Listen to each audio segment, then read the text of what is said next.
Kalau betul menang nanti, Ya, dan aku juga berharap semua yang baik menang, ya, aku nggak mau 100 hari. ya. Tapi kerja pertama yang menjadi tendensi kalian apa? Ngobrol bareng Orbit, kami obrolkan, Anda simpulkan.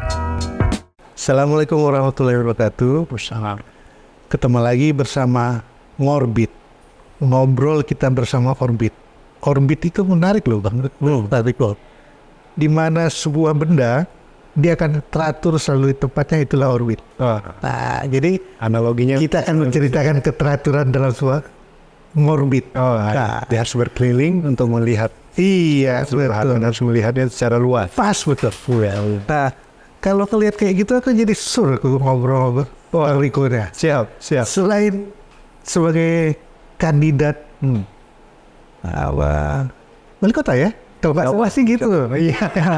Sudah daftar kemarin. Udah daftar ya? Udah. Oh udah daftar, tinggal nyabut nomor aja. Insyaallah. Ya. Jadi kurasa tentu banyak hal yang harusnya bisa kita bicarakan, Betul. ya kan? Terutama kenapa mau jadi wali kota? Baik. Kenapa mau jadi wali kota? Pertama, pasti ini dorongan ya. Dari hati. Dan juga kami ini berpartai dan juga pasti diajarkan bahwasanya bagaimana seorang kader itu yang mumpuni yaitu harus bisa membangun bangsa negaranya. Ini partai yang mendorong kadernya ya? Ya, partai itu mengajari, memberikan sebuah pengajaran-pengajaran bagaimana kita itu berkontribusi untuk masyarakat, Oke. dan berkontribusi untuk bangsa dan negara. Itu pasti ada dorongan dan kita dilatih untuk itu. Oke. Nah, akhirnya tentunya kita juga terlatih untuk berpikir bagaimana diri kita ini bisa diwakafkan untuk masyarakat.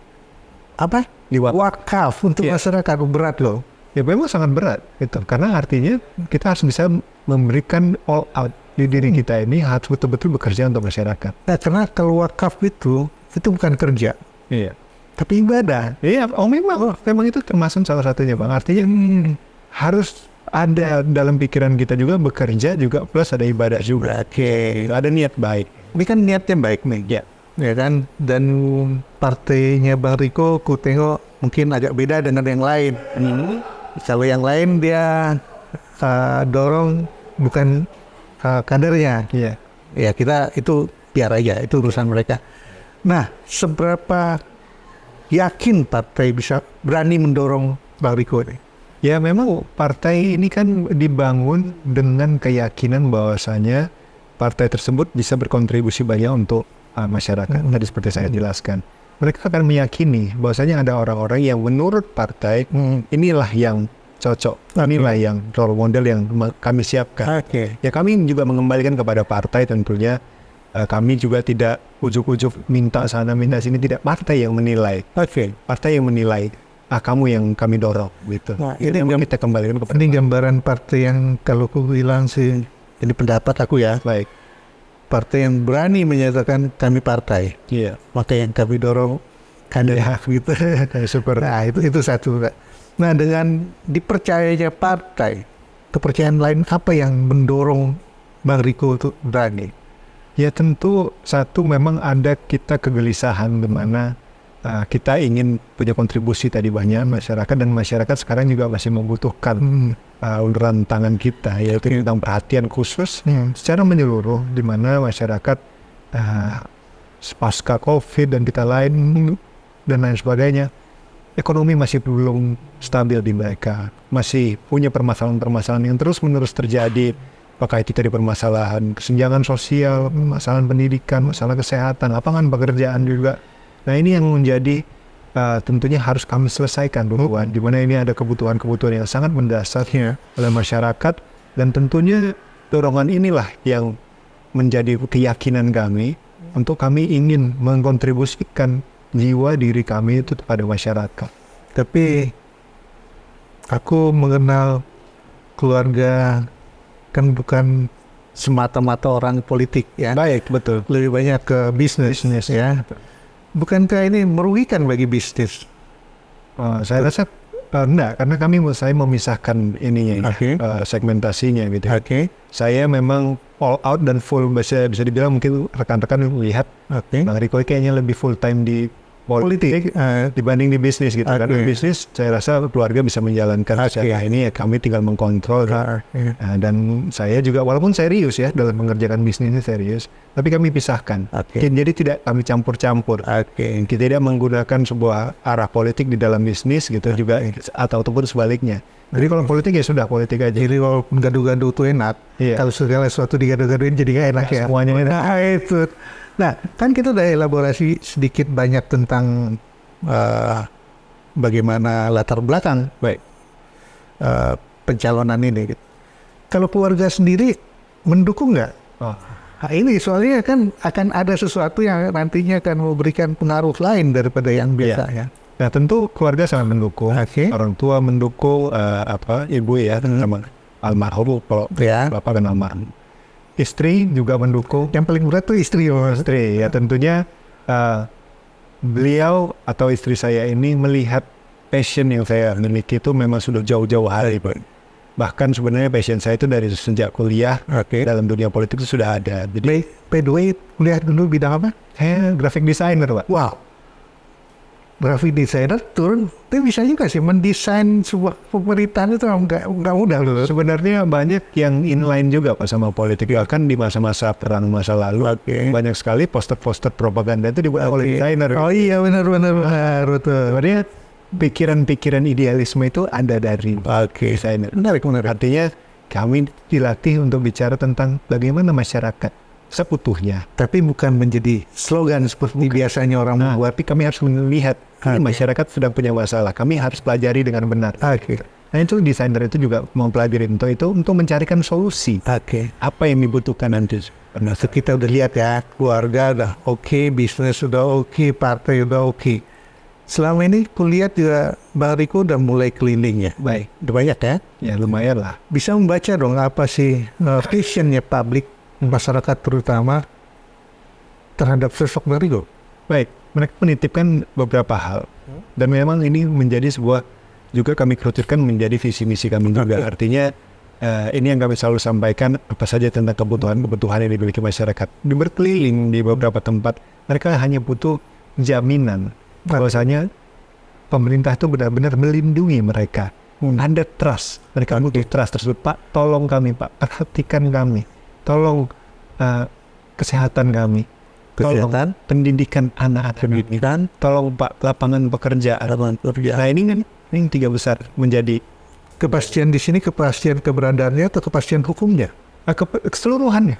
Kepastian hukum, kepastian keberadaannya, kepastian bahwasanya mereka betul-betul mendapatkan hak yang harusnya mereka dapatkan. Itu hukumnya kan? Iya, karena ini kan sebenarnya kita tinggal di Indonesia, kita tinggal di Kota Medan. Mereka memiliki hak-hak yang wajib mereka terima. Ya apalagi kalau lihat konstitusi dasar kita pasal 1-nya menyatakan negara hukum. Iya. Berarti hukum memang menjadi hak mutlak dari masyarakat kita. Walaupun yang dari 3 tadi kami tidak bisa melupakan hal-hal yang lainnya juga, Pak. Hanya ya tentang permasalahan banjir, permasalahan keamanan, di mana kita itu hal yang sedang dihadapi masyarakat di mana mereka namanya keluar malam itu takut juga termasuk termasuk bagaimana kita menciptakan manusia-manusia unggul karena kita mau menuju 2045 nih Bang. Ya kan, jangan sampai Indonesia cemas ya, tapi Indonesia harus. Kenapa? Kalau misalnya tadi kita bisa sebutkan 2045 itu kan bonus demografi itu Bang. Ya kan, kalau kita nggak ciptakan manusia unggul dari sekarang, nggak kita ciptakan pendidikan yang baik, nggak kita ciptakan masyarakat jauh dari narkoba, overload manusia pada tahun itu, tapi tidak kualitas, hanya yang cukup menjadi kekhawatiran untuk kita. Ada satu yang menarik dari pembicaraan singkat kita ini. Tadi Bang Riko udah mulai bilang visi dan misi.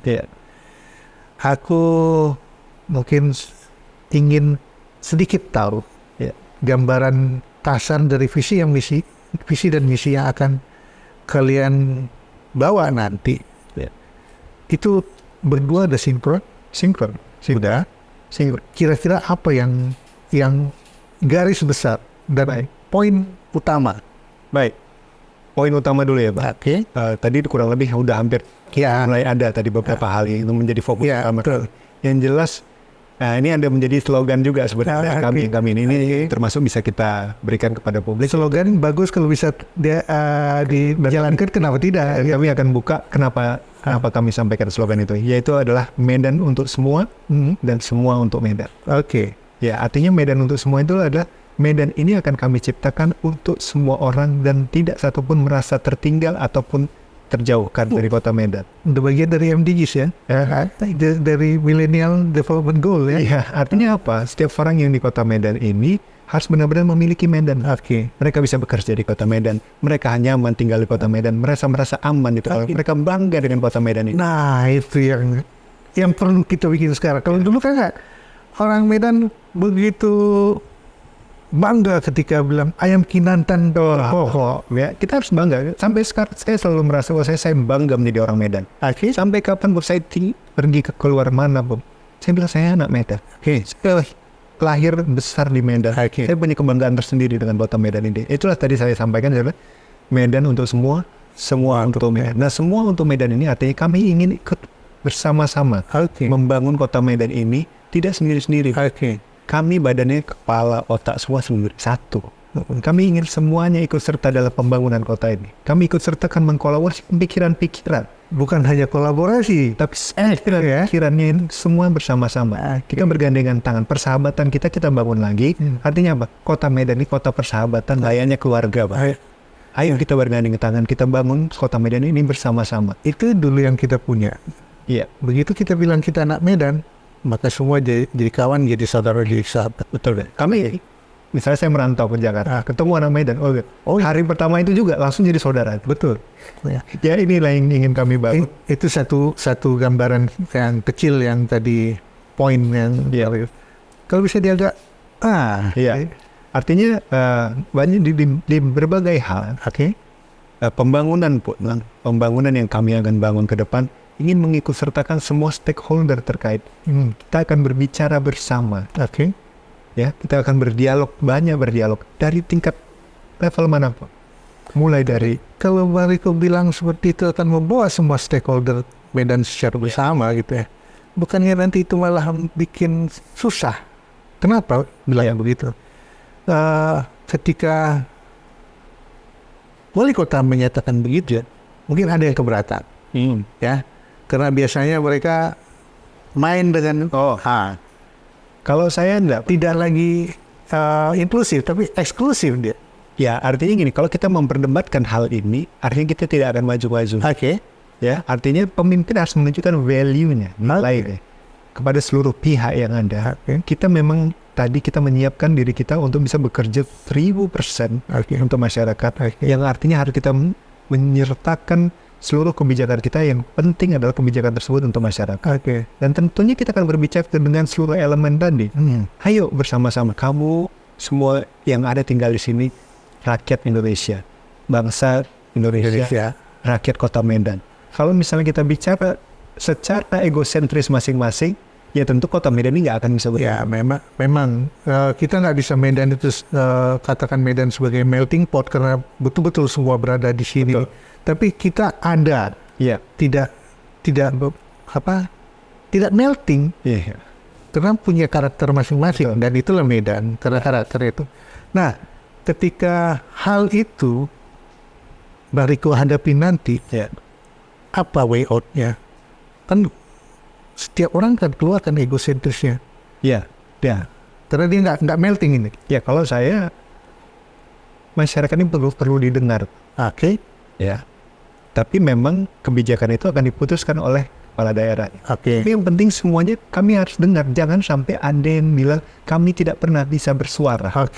Suara itu akan kami dengar, akan kami pertimbangkan dengan baik, baru kami telurkan menjadi sebuah kebijakan-kebijakan yang nantinya harus secara menyeluruh bisa diterima dengan masyarakat. Berarti kata no one left behind itu akan saya akan bilang no one left behind. Semua keluarga jadi Medan ini. Kalau Mariko udah bilang kayak itu, ini menarik kalau aku. Kenapa? Ada satu kelompok manusia di Medan yang kalau kita lihat mungkin mudah-mudahan masuk dalam pikiran Mariko ya. Kalangan pemulung sampai ke ujungnya tempat pembuangan sampah. ini kan tahu sama tahu kita lihat ini menjadi masalah di Medan. Kalau sehari saja tukang apa kita bilang pasukan gerobak kuning gerobak tidak berjalan, macam apa jadi Medan. Nah ini bisa saja terjadi, punya way out. Ya, artinya permasalahan sampah kita kan dia harus hulu sampai hilir yang diselesaikan, Bang. Di tingkat hulunya itu di tingkat kitanya sendiri harus benar-benar bisa memilah sampah, membuang sampah pada tempatnya, tidak membuang sampah pada daerah-daerah yang malah bisa menyebabkan banjir. Ya itu memang dari dirinya kita sendiri untuk bisa memperhatikan lingkungan kita.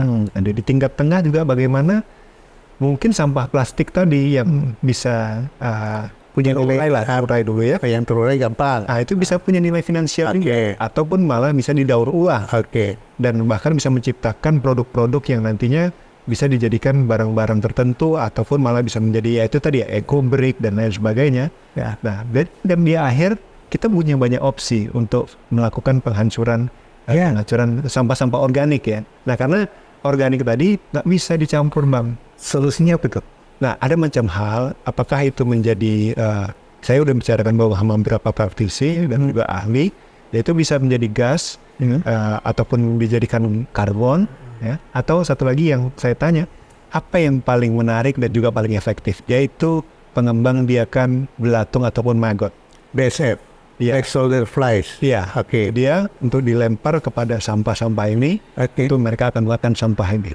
Nah, ini juga punya ruang finansial juga sebenarnya. Menarik. Ini bahkan bisa diimplementasikan mulai dari rumah tangga kalau bisa saja, hanya saja kalau misalnya salah penanganan kan malah itu menjadi jadi hama.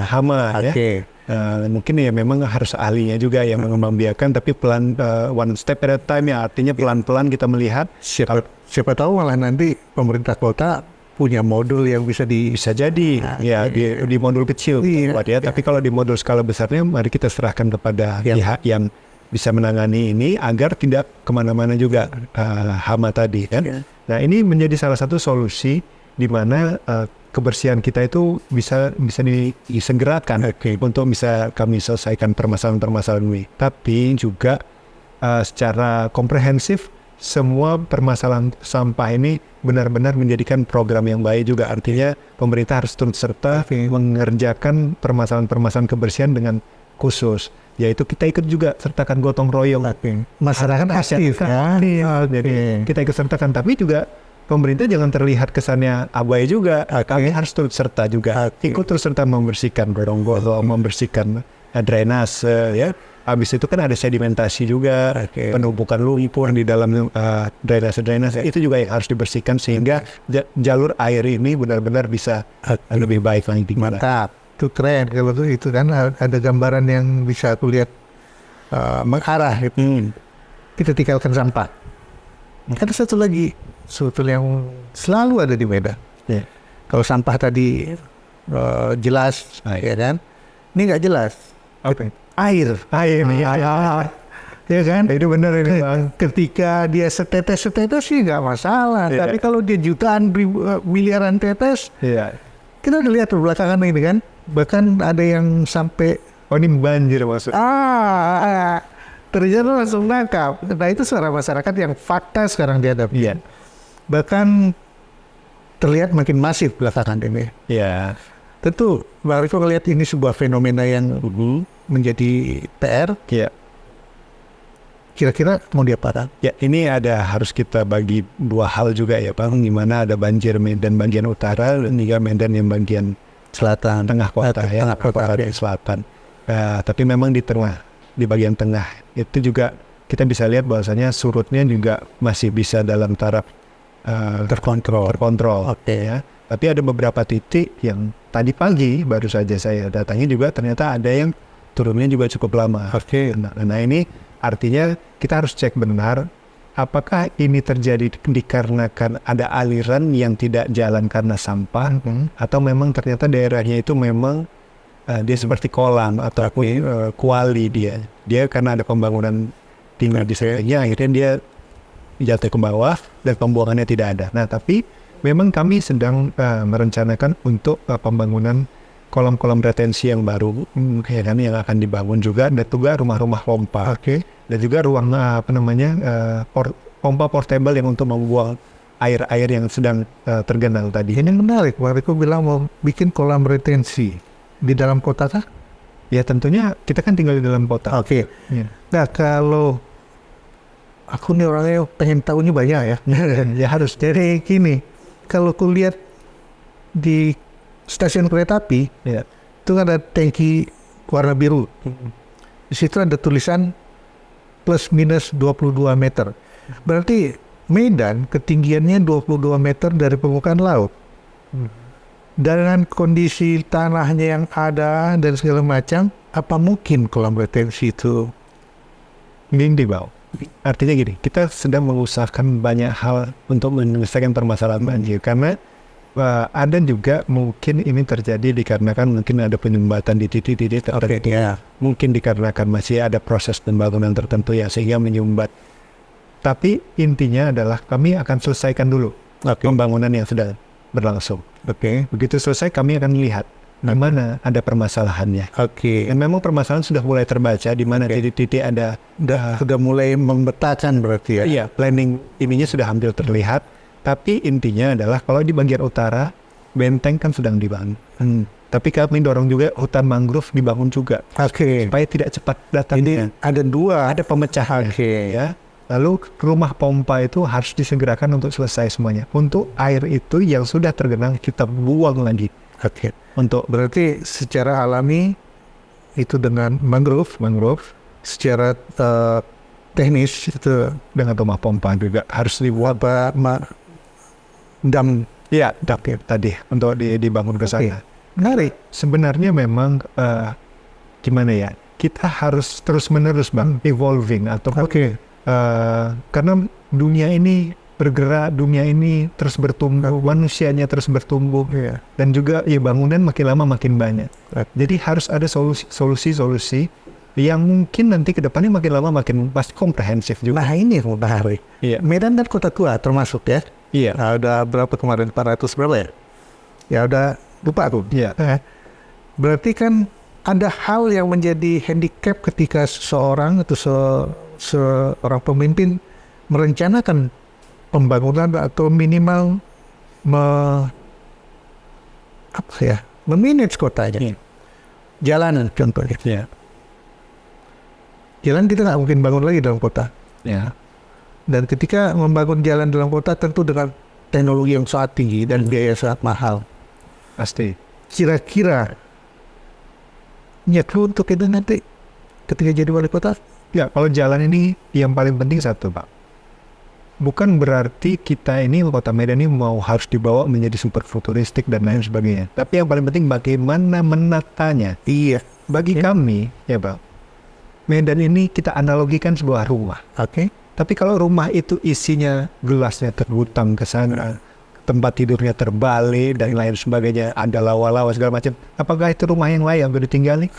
Itu tidak ditinggali. Tapi kalau rumah itu ditata dengan baik, kecil rumah itu pun dia akan nyaman tetap ditinggali. Artinya tempat ini, kota Medan ini, asal kita benar-benar menatanya dengan baik dari ruang lingkup tata tertib lalu lintasnya, kebersihannya, ruang terbuka hijaunya, dan juga kebiasaan kita untuk hilir mundi jalan itu juga terbiasa dengan jalan yang tertib juga. Ya ini yang pelan-pelan akan kita rasakan memang kita nyaman ya tinggal di kota ini. Berarti tujuannya untuk bikin kenyamanan. Pasti Bang. Kita harus mengembalikan rasa kenyamanannya supaya mereka tidak teriak untuk bilang kami nggak nyaman tinggal di sini gitu. Berarti udah mulai mempelajari apa yang diteriakkan masyarakat selama ini ya? Ya pasti harus Bang. Ya harus. Kita harus benar-benar. Jadi mereka. Aku pengen tahu. Yang pertama dari yang Bang Riko dengar dari masyarakat dan yang Bang Riko ceritakan tadi. Langkah pertama kira-kira yang akan kalian lakukan ketika kalian nanti menjadi pemimpin di kota ini, wali dari masyarakat yang bisa melayani, yang harusnya melayani rakyat. Apa? Satu, tingkat pelayanan harus kami perbaiki secara keseluruhan. Ya, ini pelayanan mulai dari pelayanan publiknya, pelayanan kesehatan, permasalahan tadi pendidikan juga. Tapi tadi kalau tentang kesehatan yang menarik juga nih Pak. Ini salah satu yang akan harus cepat kami selesaikan, yaitu jaminan kesehatan untuk semuanya, Oke. yaitu dan juga pelayanan, Mbak. Ini kan kalau ngomongin pelayanan, Iwan, ada masalah yang kadang-kadang orang pasien tertolak atau apa. Ini kita bilang semua orang harus bisa benar-benar dilayani dengan baik. Jadi semua prasarana kesehatan yang ada di Medan wajib melayani KTP Medan. Iya harus, dan juga salah satunya menarik. Saya udah bilang sama Bang Jaki, oke kita bagi porsi. Bang Jaki juga bilang gini, kok katanya aku ada niat katanya. Oke, itu Bang. Aku berkantor nanti nggak di balai kota ya Pak Timur. Oke. Berkantor di rumah sakit Bernadi. Oke. Artinya apa? Aku akan fokus betul bagaimana memperbaiki sistem kesehatan. Jadi kesehatan menjadi poin penting bagi kandidat Riko dan Zaki. Oke. Nanti kita harus membalikan trust nih. Oke. Kan ini tantangannya apa? Banyak orang nih. Malah kalau udah agak ada ruang sedikit, berobat ya di kota Medan, Mbak. Oke. Pergi Kuala Namu, berangkatnya ke negeri seberang. Ya, ya. Nah ini harus kembali trust tuh, Mbak. Nah. Artinya pemikiran untuk berobat di luar negeri untuk di tingkat menengah ke atas ini udah nggak boleh. Harus kita kembalikan lebih besar. Itu di prasarana yang di bawah kendali wali kota, it's okay. Yes. Tapi kan ada prasarana yang tidak di bawah kendali kota di kota ini. Memang tidak dibawa kendali, tapi kami bisa berbicara dengan stakeholdernya untuk menciptakan sebuah harmonisasi Bahwa kalian orang Medan, urusan di Medan, oke. untuk bahwasanya semuanya itu harus bekerja sama untuk meningkatkan kualitas fasilitas kesehatan kita. Nah, fasilitas dokter. Bagaimana kalau dokter ini berkomunikasi? Tetap warga Kota Medan. Mereka tetap servicing Kota Medan, memberikan servis untuk Medan. Jadi trustnya itu harus dibangun sehingga masyarakat yang ada yang luas yang di Kota Medan ini merasa ya, di Kota Medan ini udah mulai berubah. Ya, kalau kita lihat juga rumah sakit udah banyak yang bagus kok. Tapi trustnya harus Iya, iya. banyak sekali orang yang harus pikiran cepatnya udah pergi ke luar negeri. Oke. Karena dekat. Padahal sebenarnya kita juga punya dokter-dokter yang bagus. Ya, itu udah saya alamin. Kalau itu saya udah beberapa kali masalah dan akhirnya memang di dalam negeri jauh lebih baik. Ya. Kalau tadi kita cerita kesehatan, menarik ya. Berarti itu udah mulai memikirkan pelayanan memanusiakan manusia. Yes. Betul, Bang. Kesehatan. Selain kesehatan, aku lihat juga ada hal masalah pendidikan di Kota Medan. Iya. Kira-kira menurut Pak Riko gimana? Ya tentu ya, pendidikan ini kami harus mendorong, kami akan menciptakan juga bagaimana di tingkat SD ataupun SMP tidak lagi ada kesenjangan antara Jumlahnya. ya tidak ada kesenjangan antara jumlahnya juga tadi kuantitasnya ya. Jadi negeri yang mau ke SMP ini tidak lagi banyak negeri SD-nya tapi SMP-nya juga berkurang. Jadi harus kami coba hampir samakan jumlahnya. Lalu tentang kualitasnya nih Bang, antara negeri maupun swasta. Oke. Jangan lagi nanti negeri terlihat tertinggal tapi swasta maju terus. Nah ini harus kami samakan. Ketertinggalan Ini memang berat loh Riko. Karena ada satu masalah di Medan ini tuh masih berjalan masalah satu ya. Iya. Kurang honorer. Iya. Dengan gaji hanya ratusan ribu. Betul Bang. Ya. Artinya apa? Kami harus perjuangkan apapun yang harus diberikan kepada masyarakat yang terbaik. Kami harus perjuangkan karena mereka inilah yang mendidik Ya. anak bangsa kita. Kita harus fokus untuk bagaimana mencarikan solusi pada mereka. Apa yang harus diberikan kepada mereka? Apa insentifnya? Supaya mereka lebih punya mereka tidak lagi berpikir di rumah makan apa. Ya. Betul. Karena itu kan kegelisahan.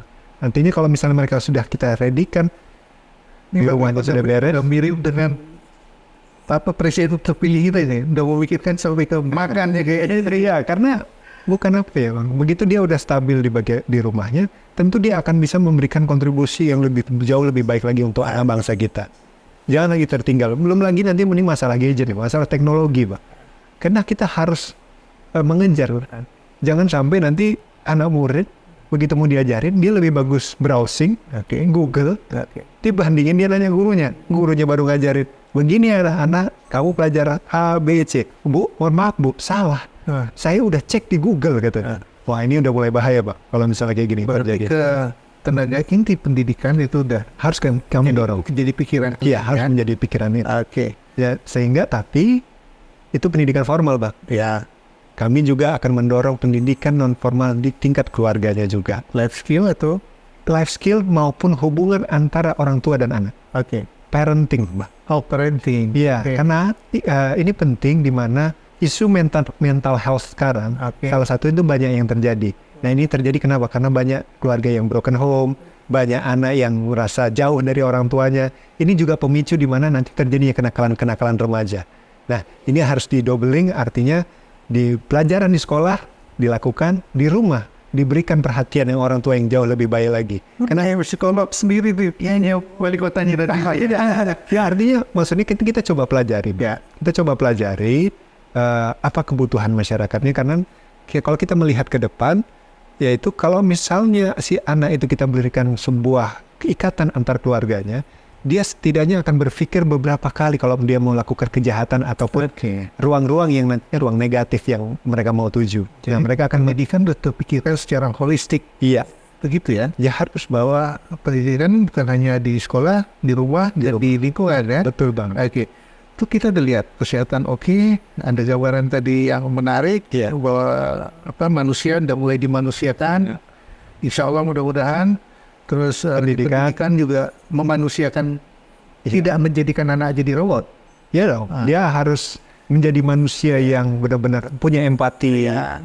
Ya. Karena udah diisi dari rumah, dari lingkungan, dan dari sekolah sih. Iya. Jadi tidak jadi robot yang ikut hanya kurikulum begini. Iya. Oke. Terus sekarang, kalau dua hal ini bisa tercapai, tentu satu lagi yang menjadi beban bagi masyarakat ini beda, perekonomian. Ya, Nah, apa kira-kira yang akan kalian tawarkan nanti? Apa akan Bang Zaki berkantor pula di pasar atau di koperasi atau di mana? ya. Kira-kira gimana gambaran kalian? Ya, itu kan salah satunya ekonomi masyarakat itu kan berarti masalah kantong juga nih, Bang. Iya, Masalah kantong ini kan berarti tadi bicaranya juga lapangan pekerjaan tadi. iya. Masuk. Jadi artinya kami ingin memutus mata rantai yang terjadi selalu, yaitu apa Bang? Orang tidak punya pendidikan, tidak bisa bekerja. Tidak bisa bekerja, akhirnya pengangguran. Pengangguran terjadi, akhirnya terjadi bisa kriminal atau apapun. Dan ini akan berputar terus pakai. Jadi kamu harus selesaikan juga antara pendidikan juga lapangan pekerjaan tadi. Nah, lapangan pekerjaan tadi yaitu sekarang itu banyak terjadi, yaitu syarat-syarat perusahaan yang begitu banyak. Sulit misalnya. Nah, artinya apa? Kami harus bantu calon-calon pekerja ini menjadi dibuat rumah-rumah siap kerja, balai latihan kerja, tempat sertifikasi, supaya ada sertifikasi tambahan yang untuk nantinya menjadi bekal, Menjadi nilai tambah ya. untuk masuk ke perusahaan-perusahaan yang syaratnya mungkin tinggi-tinggi sekali, Bang. Kemandirian bisnis. Ya, itu nanti kita bicara satu-satu, Bang. Nah, itu satu-satu ya.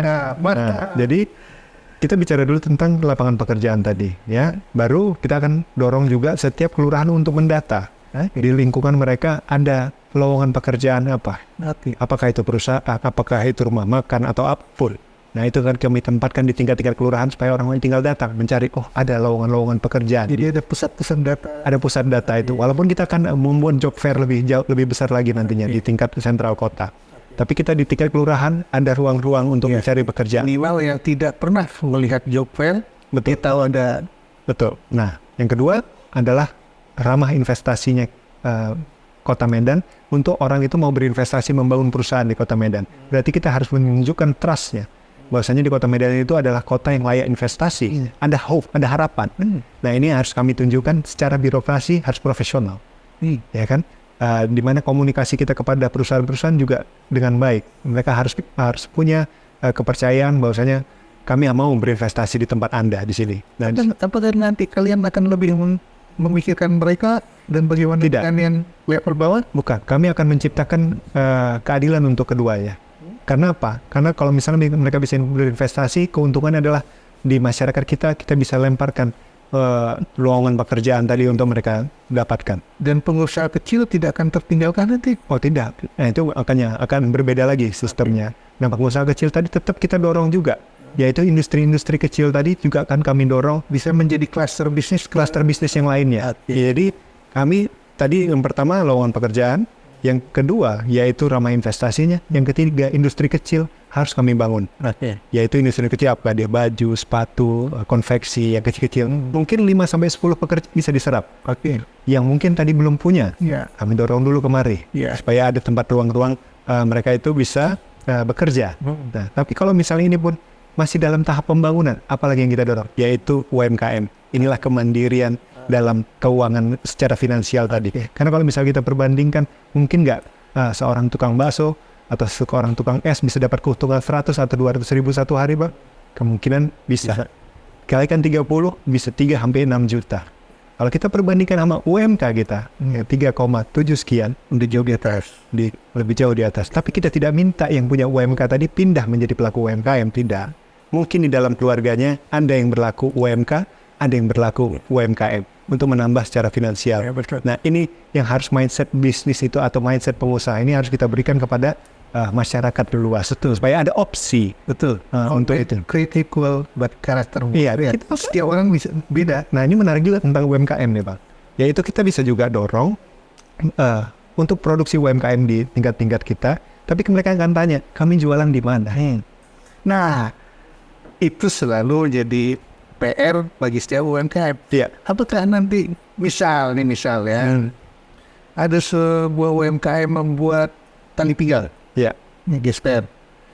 Mau nggak kira-kira Pemko nanti malah menjadikan ini menjadi pemasok seragam atau apa? Ya, bisa saja karena hari ini bisa begini. Intinya dari tingkat kelurahan harus mendata potensi-potensi UMKM yang ada. Iya. Bagi seragam itu berapa? Iya, Pak. Seragam ada berapa gitu kan? Ada potensi snack misalnya. Snack yang dibuat oleh tingkat-tingkat kelurahan. Tapi bagaimana mereka akan tanya jualannya di mana? Oke, kita bikin konsep lokal untuk lokal. Oke. Artinya apa? Kelurahan akan mendata juga di mana ada restoran ataupun rumah makan yang ada di sekitar kelurahan tersebut. Mendata juga di mana ada UMKM yang ada di situ. Kita koordinasikan bersama-sama untuk yang kita lempar. Kalian udah mulai mengkaji membangun dengan data ya? Ya harus banget. Medan harus dalam satu data. Medan punya big data harusnya. Nanti akan kami buat menjadi big data, yaitu fungsinya juga nanti salah satunya agar nanti bantuan-bantuan kepada masyarakat benar-benar tepat sasaran. Oke. Karena kami dalam satu keluarga itu, kami akan tahu berapa penghasilannya. Si suami kerja apa, si istri kerja apa, berapa tanggungannya, apakah ada lansia dan lain sebagainya. Biar kami tahu di mana bantuan itu tepat sasaran. Aku agak tersinggung sedikit nih. Nah ini satu hal yang menarik sebetulnya. Kenapa? Iya. Kalau kita lihat, sebetulnya saya pernah lihat ke Bandung, ada Taman Lansia. Iya. Nah hal itu yang salah satu kawan-kawan yang seumuran saya cerita. Iya. Kan mau nongkrong di Medan ini di mana sih? Iya. Satu gambaran bahwa rakyat Medan belum semuanya sejahtera. Betul. Dan juga ya ini Bang, kami juga berpikir pembangunan ke depan akan secara humanisme yang akan dibangun, yaitu kan kebutuhan-kebutuhan manusia, setiap manusiawinya akan kami penuhi, yaitu tadi ruang-ruang terbuka hijau, ruang lansia, ruang anak, ruang baca. Ya ini akan kami memberikan tempat-tempat di situ agar ada tujuan untuk bisa menikmati kota ini gitu. Bagaimana dengan nilai-nilai sejarah? Harus, sangat harus kembali. Medan harus kembali berbudaya. Oke. Nah itu salah satu yang kami pikirkan di dalam visi misi kami, yaitu Medan akan kembali berbudaya, di mana kita adalah kota yang heterogen. Ada suku bangsa di sini begitu banyak, ada agama. Nah di sini kita harus tunjukkan kembali kesukuan kita, bukan di dalam bukan menjadi saling melawan ya, bukan Saling menguat. tapi saling menguat. Ya itu ada kawan kebetulan dari luar, dia bilang Medan itu Little Indonesia. Ya Little Indonesia, nah melting pot ya Bang. Bukan melting pot, gitu. Tetap Little Indonesia. Indonesia itu kita berbeda, tetap kita berbeda, tapi kita dalam satu. Iya, sebuah apa ya? Jadi nggak miniatur ya, nggak melt kita, nggak melembur ya. miniaturnya kita, dan artinya ini harus dikembangkan. Sampaikan kepada anak-anak muda juga, kalau kamu orang Karo, tunjukkan kekaruanmu, berikan aktivitas-aktivitas kekaruanmu yang kamu banggakan. Nah, berikan itu yang kawan-kawan seni budaya selama ini nggak keluhkan. Juga Melayu tadi. Ya, kami diminta untuk seperti itu katanya. Di mana kalau bikin? Ya, siap. Itu kan, ke depan juga akan ada ruang-ruang seni budaya yang harus kami fokuskan, di mana mereka bisa memberikan ruang energi ke seni budaya itu akan terperhatikan dan bisa dilihat ruang publik tadi. Dan juga program-programnya harus disiapkan. Pemerintah kota juga ikut serta dalam menciptakan program-program tersebut. Menyiapkan atau mengawal. Ini soalnya kalau seni, Iya. ya, seniman dan budayawan, Paham. Tidak bisa terganggu. nah relatif kami punya ide, Iya. dorong aja kami. Baik. Intinya kolaborasi, Bang. Kolaborasi artinya kita berkomunikasi. Oke. Apa keinginannya? Kami akan coba cari cara bagaimana bisa tampil di ruang ini. Oke. Kami akan berkolaborasi untuk itu. Kami juga sampaikan kepada semacam pada sultan, kepada yang Melayu ya. Ayo kita kembalikan marwah kebudayaan kita, Sultan. Bahkan kalau misalnya ke Istana Maimun nanti, saya bilang, Sultan, ada ide nih Sultan. Nanti tour guide-nya coba pakai bahasa Melayu aja Sultan. Nah, supaya ada experience, ada pengalaman. Kalau orang datang dia bisa rasakan. Mungkin begitu pintu masuk, pantun dulu. Ya. Nah, berikan experience, berikan pengalaman yang orang hadir ke sana, sudah benar pulang itu bisa mendapatkan experience kebudayaan tadi. Kita kan alhamdulillah saya sudah pernah merasakan beberapa tempat. Kayak ke Jepang, di mana dengan bahasanya, mana dengan tradisinya. Iya. Kita nggak usah jauh-jauh. Itu ke Malaysia aja orang itu bangga dengan bahasa itu, dengan tradisinya. Betul. Kenapa tidak di Medan ya? Kenapa tidak di Medan? Oke. Kita begitu banyak budayanya, tunjukkan saja kita budayanya. Kalau misalnya pun ada orang yang bukan orang Melayu pakai baju Melayu, ya kenapa? Ada masalah apa? Iya. Senang-senangnya. Yang penting kita bisa tunjukkan kepada orang luar. Nah, melihat itu semua, potensi itu kan besar. Iya. Sangat besar. Tentu ada aja yang iri dan dengki. Ya. Ini balik ke masalah iri dan dengki ini, efeknya ke keamanan. Iya. Ya, ada yang begitulah. Akhirnya muncul sesuatu yang gak enak di lapangan. Faktor keamanan bagi kalian gimana? Penting, sangat penting, Bang. Nah, di mana kami akan mulai secara komprehensif mempelajari permasalahan-permasalahan mulai dari tingkat lingkungan, Bang. Artinya, Kepling, Babinsa, dan juga rekan-rekan yang menurut kami punya stakeholder, menjadi stakeholder ataupun yang punya kepentingan di daerah tersebut, di lingkungan tersebut, mari kumpulkan dan didata. Apa permasalahan-permasalahan di sini?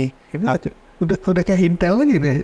Sebenarnya bukan Intel ya, Bang, tapi kita bicara sesederhana mungkin ya. Artinya ini kan layaknya dilakukan oleh setiap lingkungan yang ada. Betul. Mencari mungkin orang tersebut ini oknum, mungkin orang ini menjadi tanda tanya, dia datang dari mana, ini siapa, apakah dia membahayakan, apakah dia mengganggu anak-anak kita. Nah, ini Jadi segala sesuatu itu bisa dideteksi mulai dari dini ya. dari dini.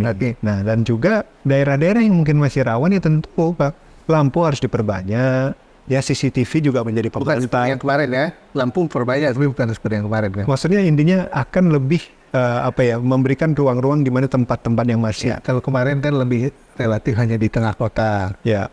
Sementara saya yang rumahnya di pinggir kota.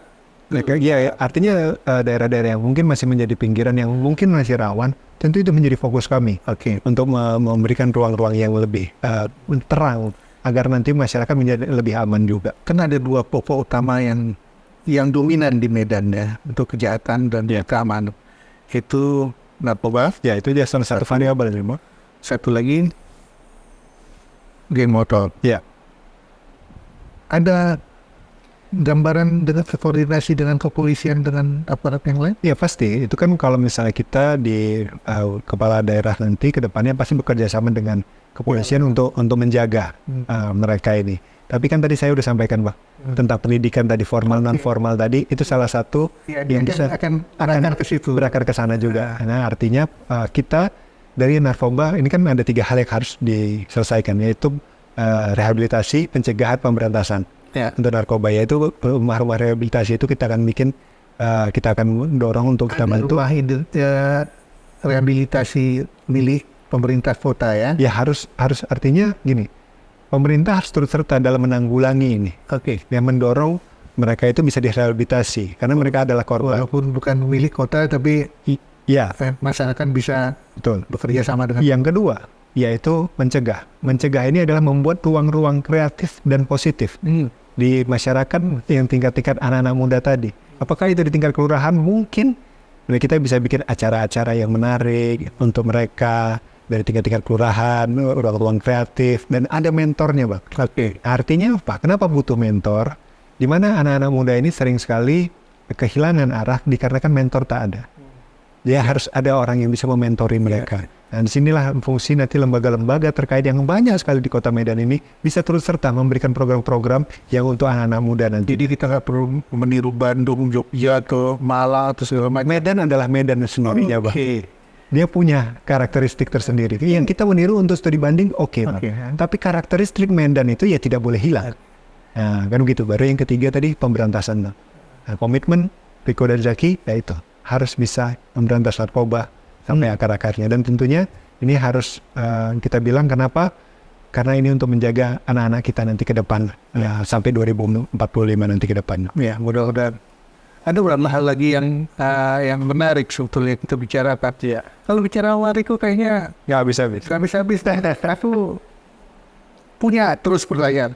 Ngalir, tapi waktu kita tentunya Baik, Bang. punya batasan ya. Mungkin kita bisa ngobrolnya di warung kopi. Kan? Nah, itu dia. Jadi satu pertanyaan terakhir mungkin. Baik. Kalau betul menang nanti, dan aku juga berharap semua yang baik menang, aku nggak mau 100 hari. Tapi kerja pertama yang menjadi tendensi kalian apa? Perbaikan Medan Utara. Medan Utara ya? Oke. Itu Kenapa?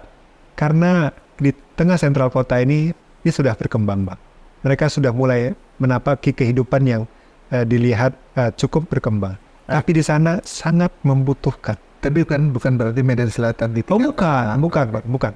Semua Medan masih dipakai. Tapi Medan Utara benar-benar membutuhkan perhatian khusus. Yang dimana secara kesenjangan sosial, permasalahan-permasalahan mereka harus benar-benar kami selesaikan. Bukan meninggalkan yang lain. Di tengah kota ya semuanya akan menjadi perhatian. Tapi ini kita bisa menyiapkan semua titik-titik yang secara kepemerintahan mungkin kita bisa pantau dengan baik. Tapi utara akan lebih terfokus lagi untuk kami selesaikan permasalahan. Oke, pemirsa. Sebetulnya kalau ngobrol sama Bang Riko, dia anak muda. Cerdas. Ya kan? Beriman mudah-mudahan. Amin. Ya harus. Terus itu tidak akan pernah habis kata untuk berdiskusi. Tetapi kita melihat, kita berbicara Medan mulai dari pendidikan, mulai dari kesehatan, mulai dari keamanan, dan apa yang akan dikerjakan, kita sudah obrolkan. Tinggal kalian yang menentukan nanti itu sana. Ngorbit. Kami obrolkan, Anda simpulkan. Terima kasih Pak Riko. Sama-sama. Jumpa lagi. Ngobrol bareng Orbit, kami obrolkan, Anda simpulkan.